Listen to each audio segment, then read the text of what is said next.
This channel does not promote any violent, harmful, or illegal activities. All content provided by this channel is meant for an educational purpose only. School service পরীক্ষায় সেরা সাফল্য মানেই oxygen books SSC gateway series. নমস্কার, full and ফাইনালের এই পর্বে আপনাদের সকলকে স্বাগত। এই মুহূর্তে স্টুডিও থেকে আপনাদের সঙ্গে আমি মঞ্জুরার, আমার সঙ্গে নিউজ ডেস্ক থেকে রয়েছে আত্রেই।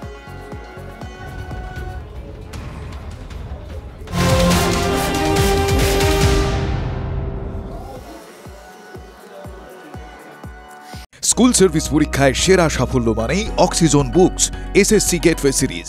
চিহ্নিত অযোগ্যদের পাশেই রাজ্য, স্পষ্ট করে হাইকোর্টে একথা বলেছে রাজ্য এবং এসএসসি। চিহ্নিত অযোগ্যদের পরীক্ষায় অংশগ্রহণে নিষেধাজ্ঞা নেই সুপ্রিম কোর্টের। সুপ্রিম কোর্ট কোথাও বলেনি চিহ্নিত অযোগ্যরা নিয়োগ প্রক্রিয়ায় অংশ নিতে পারবেন না। সওয়াল এসএসসির আইনজীবী কল্যাণ বন্দ্যোপাধ্যায়। ঠিক এই মুহূর্তে কি কথা হয়েছে সবটাই বোঝার চেষ্টা করব। শ্রাবন্তী আমাদের সঙ্গে রয়েছেন, আমাদের প্রতিনিধি শ্রাবন্তী। বন্ধুরা, এই মুহূর্তে সব থেকে বড় খবর হলো যে রাজ্য সরকারের আরেকটা বড় ধাক্কা। তার কারণ এতদিন পর্যন্ত বারবার যোগ্য অযোগ্যদের চিহ্নিত করতে বলেছিল সুপ্রিম কোর্ট থেকে আরম্ভ করে কলকাতা হাইকোর্ট, কিন্তু এখনো পর্যন্ত অর্থাৎ বিজ্ঞপ্তি জারির পরেও সেই চিহ্নিতকরণ হয়নি। আজকে সেই বিজ্ঞপ্তি বদলের নির্দেশ দিল বিচারপতি সৌগত ভট্টাচার্যের সিঙ্গেল বেঞ্চ। যে বিজ্ঞপ্তি প্রকাশ করেছিল রাজ্য সরকার, সেই বিজ্ঞপ্তিতে এসএসসির গ্রুপ সি, গ্রুপ ডি, একাদশ, দ্বাদশ সকলে পরীক্ষা, যে কোনো বছরের সকলে পরীক্ষা দিতে পারত। সেই বিজ্ঞপ্তি সংশোধনের নির্দেশ দিয়েছেন বিচারপতি সৌগত ভট্টাচার্য। নির্দেশ দেওয়া হয়েছে যে যাবতীয় নির্দিষ্টভাবে চিহ্নিত অযোগ্যদের ছাড়া সংগঠিত করতে হবে এই পরীক্ষা, অর্থাৎ যারা অযোগ্য তাদেরকে আগে বাদ দিতে হবে, তারপরে যোগ্যদের বাদ দিতে হবে। এদিনকে দেখা যায় যে এসএসসির পক্ষ থেকে কল্যাণ বন্দ্যোপাধ্যায় তিনি বলেন যে এখানে সুপ্রিম কোর্ট আলাদা করে অযোগ্যরা যে বসতে পারবে না সে সম্পর্কে কিছু বলেননি। যদিও বিচারপতি তার যে সওয়াল ছিল তাতে একেবারেই সন্তুষ্ট হননি এবং প্রায় সকাল 10:30 থেকে এই মামলা চলছিল। এই মুহূর্তে রায় ঘোষণা করেছেন বিচারপতি। সেখানে নির্দিষ্টভাবে বলা হয়েছে যে কোনো রকম ভাবে অযোগ্যরা এই পরীক্ষায় বসার সুযোগ পাবেন না। সংগঠিত করতে হবে পরীক্ষা শুধুমাত্র যারা যোগ্য রয়েছেন তারাই। এতদিন পর্যন্ত আমরা দেখেছি এসএসসি বিভিন্ন ধর্ণামঞ্চে এই একই ধরনের কথা বলেছিলেন। যারা যোগ্য তারা বলছিলেন যে কেন রাজ্য সরকার যোগ্য এবং অযোগ্যদের আলাদা করে চিহ্নিত করছে না। একই সঙ্গে শুধুমাত্র একাদশ, দ্বাদশ বা নবম দশম নয়, দেখা যাচ্ছিল যে শুধুমাত্র গ্রুপ সি, গ্রুপ ডির জন্য আলাদা করে টাকা ধার্য করেছিল রাজ্য সরকার। সেখানেও বিচারপতি অমৃতা সিনহা এই প্রশ্ন তোলেন এবং সেই বিজ্ঞপ্তির উপরে স্থগিতাদেশ জারি করেন। সেখানেও এই প্রশ্ন উঠেছিল যে কেন যোগ্য অযোগ্যদের তালিকা আলাদা করা হচ্ছে না। এই যোগ্য অযোগ্যদের তালিকা যাতে আলাদা করা হয় এবং এই বিজ্ঞপ্তির ক্ষেত্রে বেশ কিছু বিষয় ছিল, যেমন যারা ইতিমধ্যেই শিক্ষকতা করছিলেন তাদেরকে 10% নাম্বার দিতে হবে ইত্যাদি সহ একাধিক বিষয়কে সামনে রেখে মামলাকারী আসেন। কলকাতা হাইকোর্টে মামলা দায়ের করা হয়। সেই মামলার প্রেক্ষিতে এদিনকে বিচারপতি সৌগত ভট্টাচার্য। তাহলে একটা বিষয় বলো, এই চিহ্নিত অযোগ্যরা তারা কোনোভাবেই পরীক্ষায় বসতে পারবে না, তাই তো? একেবারে সেটাই কলকাতা হাইকোর্টের সিঙ্গেল বেঞ্চ রায় দিয়েছে। যদিও এদিনকে সওয়ালে দেখা গেছে যে এসএসসি অযোগ্যদের পাশে দাঁড়িয়েছে। বিচারপতি যেটা মনে করছেন যে যেহেতু শীর্ষ আদালত সুপ্রিম কোর্ট বারবার অযোগ্যদের আলাদা করার কথা বলেছিলেন, বেআইনিভাবে তাদেরকে নিয়োগ করা কিভাবে হয়েছিল এবং আদতে এখানে টাকা ছিল কিনা, টাকা দেওয়া হয়েছিল কিনা সেটাই অনেকবার প্রশ্ন উঠে এসেছে, তাই অযোগ্যদের আলাদা করার কথা বলেছিল। কিন্তু যে নতুন বিজ্ঞপ্তি বেরিয়েছিল অর্থাৎ 30শে মে যে বিজ্ঞপ্তি জারি হয়েছিল, সেখানে রাজ্য সরকার সকলকে পরীক্ষায় বসার সুযোগ করে দেয়। এখানে অযোগ্যরা কেন আলাদা নয় এই প্রশ্নই তোলা হয়। আজকে বিচারপতি সৌগত ভট্টাচার্য নির্দিষ্টভাবে ওই বিজ্ঞপ্তি সংশোধন করার কথা বলেছেন এবং যেমন ভাবে প্রসিডিংসটা এগোনোর কথা, অর্থাৎ ডিসেম্বরের মধ্যে গোটা প্রক্রিয়া সম্পন্ন করতে হবে, এই যাবতীয় অর্ডার মেনে ফের নতুন করে এই সংশোধিত বিজ্ঞপ্তি প্রকাশ করার নির্দেশ দিয়েছেন।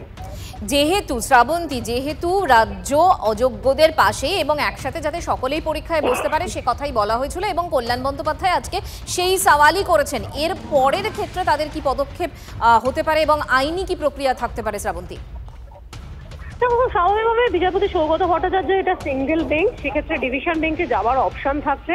কিন্তু মন্দিরা, যত কটা আদালতে এই মুহূর্তে এসএসসি সংক্রান্ত মামলা চলছিল, বারবার বিভিন্ন ক্ষেত্রে বিচারপতিরা প্রশ্ন তুলেছেন যোগ্য অযোগ্য কেন আলাদা নয়। এমনকি যারা প্রথমে এই চাকরি যখন প্যানেল বাতিল হয়নি তখন অযোগ্যদের ছেটে ফেলা হোক এরকমটাও বলা হয়েছিল। যারা চাকরি করছিলেন তাদের এই আর্জি ছিল কিন্তু সেই আর্জি মানা হয়নি। এসএসসি হোক, রাজ্য সরকার হোক, বারবার সেখানে কোথাও গিয়ে একটা শিল্ড হওয়ার চেষ্টা করে, সে প্রশ্নও আদালতে উঠে এসেছিল। ফলে ডিভিশন বেঞ্চে এই মামলা গড়ালেও তার ভবিষ্যৎ কি হবে তা নিয়ে প্রশ্ন উঠছে। তবে যারা যে সমস্ত শিক্ষকরা চাকরি হারিয়েছেন, যারা যোগ্য, তারা কিছুটা হলেও আজকে স্বস্তিতে বলাই যেতে পারে।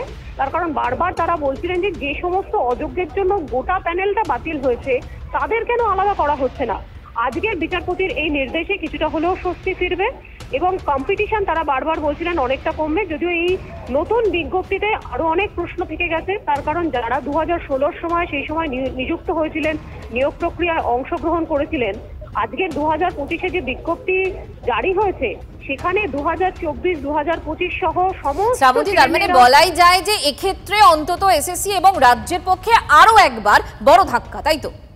নিশ্চিতভাবে বড় ধাক্কা। তার কারণ এতদিন পর্যন্ত যোগ্য অযোগ্যদের আলাদা করা হয়নি, বারবার ধর্ণা দেওয়া হয়েছে। চাকরি প্রার্থী যারা ছিলেন তারা ধর্ণা দিয়েছেন, যারা চাকরি হারিয়েছেন তারা। আমি তোমার কাছে আসছি। বিজেপি নেতা জগন্নাথ চট্টোপাধ্যায় এই মুহূর্তে আমাদের সঙ্গে রয়েছেন। জগন্নাথ বাবু, রাজ্যের তরফ থেকে আমরা দেখেছিলাম যে যোগ্য অযোগ্য সবাই যাতে পরীক্ষায় বসতে পারে সে কথা বলা হয়েছিল এবং অযোগ্যদের পাশে রাজ্য রয়েছে সেটাও খুব স্পষ্ট করে বলা হয়েছিল আদালতে। কিন্তু আজকে পরিষ্কার নিয়োগ প্রক্রিয়া বদলের নির্দেশ হাইকোর্ট দিয়ে দিয়েছে এবং সেক্ষেত্রে অন্তত আইনজীবীরা বলছেন এটা আরো একবার এসএসসি এবং রাজ্যের জন্য বড় ধাক্কা। আপনি কিভাবে দেখছেন? দেখুন, অযোগ্য মানে কি? অযোগ্য মানে যে চাকরি তৃণমূল কংগ্রেস বিক্রি করেছিল। তো বিক্রি যখন করেছিল তখন তো ওদের আম গাছে কাঁঠাল গাছে বাঁধার নিদান তো আমাদের কেন্দ্রীয় শিক্ষামন্ত্রী বলেছিলেন যে এরা এই অযোগ্যরা চাকরি থেকে বাদ পড়লেই তারা হচ্ছে তাদের আত্মীয় স্বজন, তারা প্রতিবেশী, তারা এই নেতাদের যাদের থেকে চাকরি কিনেছিলেন তাদের আম গাছে কাঁঠাল গাছে বাঁধা হবে। তো তাদের স্বার্থ থাকবে যাতে তারা চাকরিতে বসতে পারে। আর হাইকোর্টের নির্দেশ আপনারা যা বলেছেন সেটা যদি ঠিক হয় তার মানে হচ্ছে আবার একবার রাজ্যকে যোগ্য এবং অযোগ্যদের বাছাই করতে হবে। সেটা সুপ্রিম কোর্ট বারবার বলার পরেতেও রাজ্য সরকার করেনি।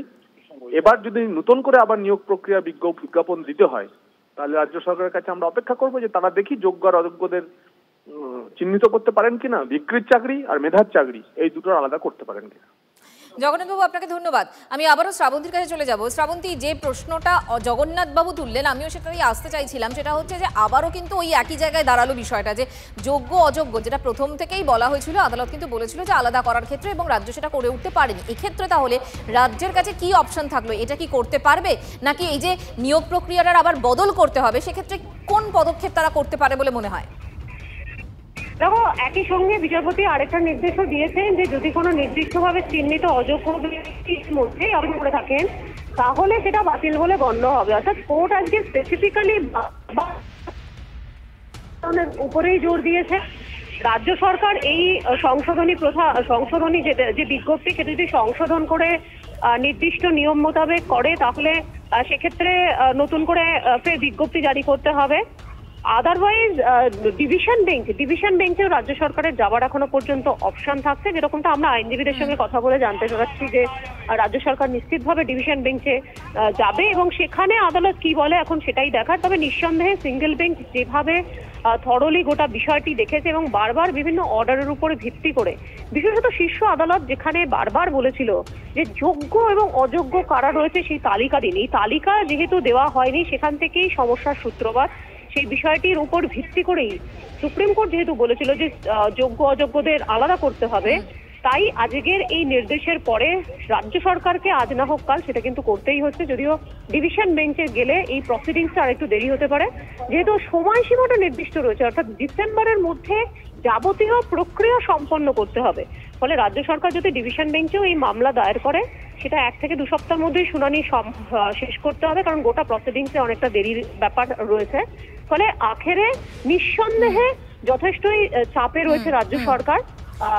অবশ্যই শ্রাবন্তী, আপাতত তোমাকে ধন্যবাদ বুঝিয়ে দেওয়ার জন্য সহজ করে। শ্রাবন্তী যে কথাটা বলছিল যে ডিসেম্বরের মধ্যে গোটা প্রক্রিয়া শেষ করতে হবে, সেক্ষেত্রে সময় বেশি নেই এবং আজকে আরো একবার বলা যেতে পারে যে সিঙ্গেল বেঞ্চে, হাইকোর্টের সিঙ্গেল বেঞ্চে রাজ্যের জন্য একটা বড় ধাক্কা।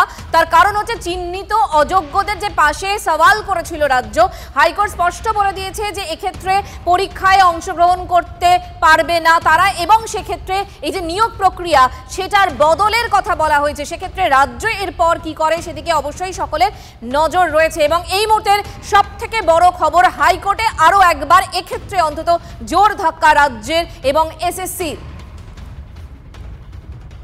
আরো একবার আপনাদের বলি, এই মুহূর্তে সব থেকে বড় খবর, চিহ্নিত অযোগ্যদের পাশেই রাজ্য, হাইকোর্টে স্পষ্ট করল রাজ্য ও এসএসসি।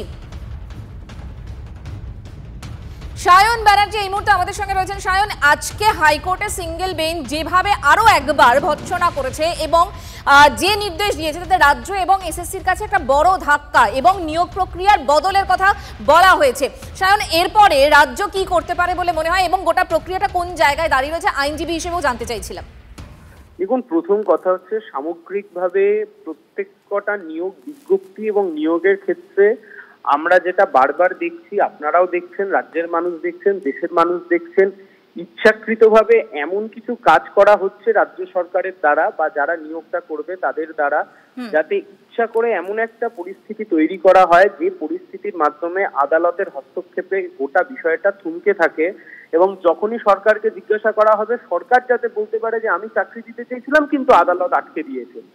প্রশ্ন হচ্ছে এখানেই, দেখুন, যোগ্য অযোগ্য এই দীর্ঘদিনের আলোচনার জায়গা, প্রচুর আলোচনা হয়েছে। যারা যোগ্য চাকরি প্রার্থী তারা রাস্তায় বসে আন্দোলন করেছে, বারংবার সুপ্রিম কোর্ট জানতে চেয়েছে, আগে হাইকোর্টের ডিভিশন বেঞ্চ জানতে চেয়েছিলেন যে যোগ্য অযোগ্যদের তালিকা দেখান, ওএমআর কি করেছেন দেখান, কিন্তু কোনো ক্ষেত্রে এমন একটা জায়গা তৈরি করেছে ইচ্ছাকৃতভাবে সরকার যেখানে যোগ্য অযোগ্য তারা বলতে চাইছে যে এদেশে আলাদা করা সম্ভব নয়, ফলে যা হবে একসাথে হোক। এই হচ্ছে রাজ্য সরকারের প্রাইমারি স্ট্যান্ড। সেই স্ট্যান্ড আজকে ফের ধাক্কা খাচ্ছে এবং আজকে রাজ্য সরকারের সাবমিশন শুনে বোঝা যাচ্ছে যে তারা যাদের থেকে টাকা পয়সা নিয়ে চাকরিটা দিয়েছে, যারা অ্যাকচুয়াল দুর্নীতিটা করেছে, যারা টাকার বিনিময়ে চাকরি পেয়েছে, এখনো রাজ্যের সরকার তাদের পেছনে রয়েছে, তাদেরকে একদম। সায়ন, অনেক ধন্যবাদ আপনাকে, অনেক ধন্যবাদ।